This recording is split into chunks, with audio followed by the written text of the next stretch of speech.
बिस्मिल्लाहिर्रहमानिर्रहीम। Thank you very much for having me. और इस वक्त बिल्कुल डेंजरस सिचुएशन है। और ये सिचुएशन आपने देखा कि 1988 के बाद अगर हम इस सिचुएशन को इस दफा देख रहे हैं। और दूसरा फिर ये कि इसमें ये भी कहना गलत नहीं होगा कि ये पाकिस्तान की तारीख में पहली दफा हुआ है कि हमारे 5 बड़े दरियाओं में से 3 दरियाओं में एक ही वक्त में सुपर फ्लड की सिचुएशन है। और इस वक्त आप देखें, रावी, सतलुज, चनाब, कोई एक ऐसा हमारा इन तीनों में से दरिया नहीं है कि जिसमें अभी तक तबाही ना हो रही हो, और जिसमें अभी कंटिन्यूअस ये प्रोसेस इस वजह से भी चल रहा है कि आपने देखा इस साल का जो मॉनसून था वो अबव नॉर्मल रेनफॉल प्रिडिक्टेड था, लेकिन इसके जो 8वां स्पेल था उसने कोई वो तबाही मचाई ना सिर्फ पंजाब में, बल्कि जो इन दरियाओं की अपर कैचमेंट्स हैं कि जिनके पानी ने अल्टीमेटली पाकिस्तान में ही आना है। और उसमें फिर ऊपर से जैसे आपने कहा कम जर्फ दुश्मन कि इन्होंने जितने भी अपने डैम्स थे उनकी इंफॉर्मेशन शेयरिंग भी उस तरीके से हमारे साथ नहीं हुई जिस तरीके से होनी चाहिए थी। और उनकी एक मॉरल ऑब्लिगेशंस भी हमसाया मुल्क के तौर पे है, बनती सही। थी, जिसमें की तरह से वो सही। नाकाम रहे। और इसमें अब हमारे तीनों रिवर्स इस वक्त आपने देखा, अगर आप मुझे मौका दें तो मैं जी। आपको इसमें बताऊं कि हमें दरियाए चनाब पे जो इस वक्त मेन रेला है वो त्रिमू हेड वर्क्स की तरफ झंग में दाखिल हो रहा है। और अगले 2 दिन जो है वो ना सिर्फ झंग के लिए बल्कि मुल्तान और मुजफ्फरगढ़ के लिए बड़े क्रिटिकल हैं। सही। इसी तरह जो रावी आपने देखा कि लाहौर से एक तारीखी पानी हमने गुजारा, उसका जो रेला है वो इस वक्त बल्लोकी के मुकाम पर वो वहां पे मौजूद है। और वो उसकी इंटेंसिटी जो लाहौर के पास से गुजरा था उससे भी ज्यादा पानी इस वक्त वहां बन चुका है।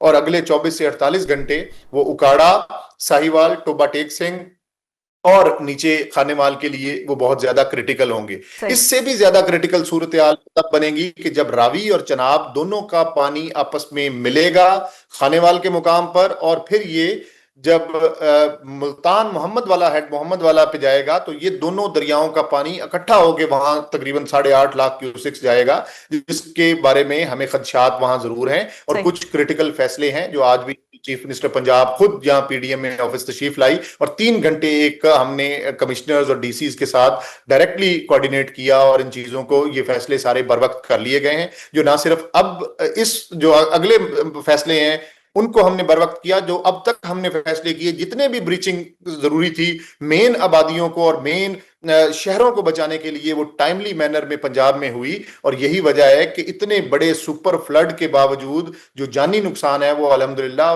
बहुत ही कम है पंजाब में। और इसी तरह जो तीसरा दरिया है सतलुज, उसमें पिछले 48 घंटे से एक लेकिन सर जानी नुकसान ऊंचे तो दर्जे एक भी का। नहीं होना चाहिए था ना। मतलब अगर हम कहें कि जी वहां पे इतना हुआ, जो वो बुनेर था उसके कंपैरिजन में हमारा कम हुआ, तो डोंट यू थिंक कि एक जान भी मैटर करती है? एक जान भी गई है या किसी एक जानवर की जान भी जाए तो वो मैटर करती है। सिचुएशन जी ऐसी होनी बिल्कुल, चाहिए थी कि एक जान भी ना जाती। जी आपने बिल्कुल बजा फरमाया, लेकिन अब आपको मुझे हम सबको ये समझने की जरूरत है कि बिल्कुल। क्लाइमेट चेंज जो है सही। एक हकीकत है। सही। अब कल कल क्या 24 घंटे का मैं आपको बताऊं तो स्काई लाइटनिंग से 3 डेथ्स हुई हैं। अब आसमानी बिजली के गिरने के वाकयात या सही। कुछ एक्सीडेंटल डेथ्स बिल्कुल ऐसे ठीक सर, आपको हालात पॉइंट में आ गया। होती मैं डॉक्टर जैनब है। की तरफ चलती हूँ कि डॉक्टर जैनब, एक तो ये नेचुरल क्लैमिटीज होती हैं जैसे आसमानी बिजली गिर गई, क्लाउड बर्स्ट जो हमने कभी टर्म नहीं सुनी थी, क्लाउड बर्स्ट भी आ गया। But on the other hand जैसे सर ने फरमाया कि जी रावी के ऊपर और सतलज के ऊपर जो पानी था, ये वाला जो पानी बहुत ज़्यादा हो गया। अगर मैं बात करूँ एक अपने कमजोर दुश्मन की, अपने पड़ोसियों की, तो इंडिया ने रावी के ऊपर, सतलज के ऊपर और ब्यास के ऊपर डैम्स बनाए। ऑन द अदर हैंड अगर मैं अपने मुल्क की बात करूं तो हमारे इतने डैम्स नहीं थे। डू यू एग्री कि अगर हमारे पास डैम्स होते तो ये जो इतना पानी है और ये जो पानी की वजह से इतना अजाब आया हुआ है, ये इस हद तक अजाब ना होता? व्हाट डू यू से ऑन दिस?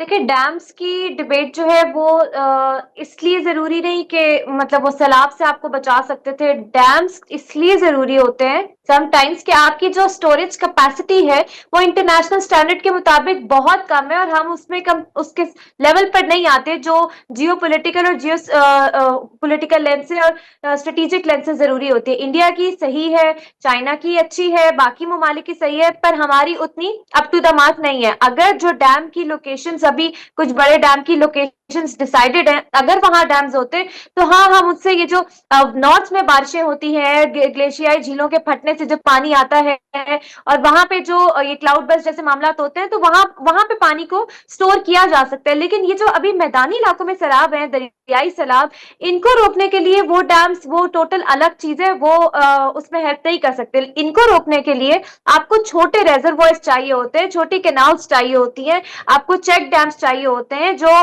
आपने बनाए होते हैं ताकि थोड़ी स्टोरेज हो सके, अंडरग्राउंड वाटर रिचार्ज हो सके। आपका रेन वाटर हार्वेस्टिंग की टेक्निक होती है जिससे आप घरों में पानी को रीयूज करवा सकते हैं, बारिश के पानी को। और इंटीग्रेटेड वाटर रिसोर्स मैनेजमेंट होती है ताकि आपकी ज़राअत को भी वो पानी से फायदा हो, ना कि सिर्फ सैलाबी पानी से नुकसानात उठाए जाए, उसे फायदा भी दिए जा सकते हैं। तो ये सब कुछ मिलके जो है अर्बन प्लानिंग होती है ताकि आप ड्रेनेज को अपडेट करें। ये सारा मामला होता है कि आप इस तरह के सैलाब को कैसे कंट्रोल कर सकते हैं। और एक अहम पॉइंट जो मैं यहाँ रेज करना चाहूंगी, लॉस एंड डैमेज सिर्फ इंसानी जान को नहीं कहते, लॉस एंड डैमेज ये भी है आपके मुल्क में कि ये जो सैलाब से आपका जीडीपी कितना पीछे चला गया, आपकी मईशत को इम्पैक्ट हुआ, इसके अलावा आपकी खड़ी फसलें तबाह हुई, आपका किसान तबाह हो रहा है और आपका सारा पैसा जो कि कहीं और लग सकता था तरक्की के कामों में, वो सारा इस तरफ लग रहा है। So this is the loss and damage जिसको हमें कलेक्टिव देखना होता है। और बहुत अच्छे एफर्ट्स हैं पंजाब गवर्नमेंट के, और क्योंकि ये हमने पहले कभी नहीं देखा, ये फ्लड सुनामी है जो हम देख रहे हैं इस वक्त, लेकिन मेरे ख्याल से प्रिपेयर्डनेस लेवल पे हम कहीं ना कहीं लैक कर गए। वहां पे हमें नेक्स्ट टाइम से बचने के लिए इंक्रोचमेंट्स, रावी इज टचिंग, आपकी बादशाही मस्जिद के करीब करीब पहुंच गया रावी, जो उसका असल रास्ता है वहां पर आ गया वो। और आप देखें कि सोसाइटीज किधर बनी हुई है, रिवर इंक्रोचमेंट एक्ट अगर इन्फोर्स हो जाए तो ये मामला ना हो। सही। इरफान सर, ये जो रिवर इंक्रोचमेंट की बात की या ऐसी जगहों पे घर बनने चाहिए थे, वो पानी की जगह थी, अब आने वाले साल में ऐसा अगर कोई कब्जा माफिया है या वो लोग जिन्होंने 2022 में भी इंक्रोचमेंट की थी उसके बाद 2025 में भी कर दी, इसके खिलाफ क्या कार्रवाई होगी? और जैसा कि मोहतरमा मरियम नवाज साहिबा ने फरमाया कि 1 साल में ऐसे इकदाम करूंगी कि अगले साल सैलाब आए तो तबाही ना हो, तो हमारे पास 1 साल में ऐसा क्या बैकअप प्लान है या ऐसे क्या इकदाम होंगे कि हम अगले साल इस तबाही से बच सकें? जी बिल्कुल, इस वक्त पूरे पंजाब में पिछले 6 माह से पहली दफा फर्स्ट एवर इस दौरे हुकूमत में वो जो रिस्क असेसमेंट है, ये तमाम अजला की रिस्क मैपिंग का प्रोसेस जारी था और इस वक्त डीजी खान राजनपुर का वो हम रिस्क असेसमेंट कंप्लीट कर चुके हैं। और इसमें खास तौर पे जो हमने मद्देनजर रखा है वो यही कि जो आबी गुजरगाहें हैं उनकी प्रॉपर मैपिंग और उसके अंदर जो भी इंक्रोचमेंट्स हैं। अब बदकिस्मती ये है कि हमारे रावी और सतलुज को देखें तो अब इसमें कहीं 38 साल बाद पानी आया है तो कहीं इसी तरह एक बड़े अरसे के बाद पानी आता है और लोगों की बाज फ्लड प्लेन के अंदर भी अपनी प्राइवेट मलकियत जमीन वो मौजूद है, जो फिर वो जब पानी नहीं होता तो उसको काश्त करते हैं और फिर आहिस्ता आहिस्ता उधर डेरे बन जाते हैं। तो इसको ओवरऑल एक रेगुलेशन की और एक रजीम को, रेगुलेशन रजीम को हमें मजीद मजबूत करना है। और आज भी चीफ मिनिस्टर पंजाब ने बड़ी क्लियर डायरेक्शंस तमाम डिप्टी कमिश्नर्स को दी हैं कि once this rescue and relief phase is over, इसके बाद हम ना सिर्फ हमने रिहेबिलिटेशन को देखना है लेकिन साथ ही साथ हमने ओवरऑल जो पानी की आबी गुजरगाहें हैं इनको फ्यूचर में फॉर ऑल प्रैक्टिकल पर्पसेस यहां से बिल्कुल ना सिर्फ इनको खाली करना है बल्कि एक स्ट्रिक्ट जो रेगुलेटरी रजीम है उसको इन्फोर्स करना है। जी सही। डॉक्टर ज़ैनब, एक का मैं रिपोर्ट पढ़ी थी, उसमें यह था कि $11 बिलियन के प्लेजेस हमें मिले थे 2022 में जिनेवा कॉन्फ्रेंस में, और हम कोई मुनासिब उसके ऊपर कोई नई इंफ्रास्ट्रक्चर दे सके या कोई मंसूबा नहीं बना सके। व्हाट डू यू से ऑन दिस? जी बिल्कुल, जिनेवा प्लेजेस जब हुई थी तो 10.98 तकरीबन $11 बिलियन की प्लेजेस हुई थी वहां पे, उसमें से 5% सिर्फ ग्रांट्स थी, बाकी सारा लोन की प्लेज की गई थी। हालांकि तब भी बहुत बड़ा ह्यूमैनिटेरियन क्राइसिस हुआ था, 1/3 कंट्री पानी में डूब गया था हमारा। तो ह्यूमैनिटेरियन ग्राउंड्स पे भी आपकी दुनिया ने कमिटमेंट्स नहीं दी, उन्होंने कहा हम आपको लोन दे देंगे। तो ये हिपोक्रेसी थी। और उसमें से अभी 2025 जून का डेटा है, सिर्फ हमें 24% मिला है, बाकी अभी तक पाकिस्तान को रिसीव नहीं हुआ। और वैसे भी राइट विंग गवर्नमेंट्स हैं जो क्लाइमेट फाइनेंस 7-8 ममालिक हैं, उन्हीं की वजह से ये क्लाइमेट चेंज हो रहा है और वो क्लाइमेट फाइनेंस भी खुद ही यूज करके अपने आप को ग्रीन ग्रीन कह रहे हैं। हमारे जैसे मुल्कों को वो सपोर्ट करने को तैयार नहीं है।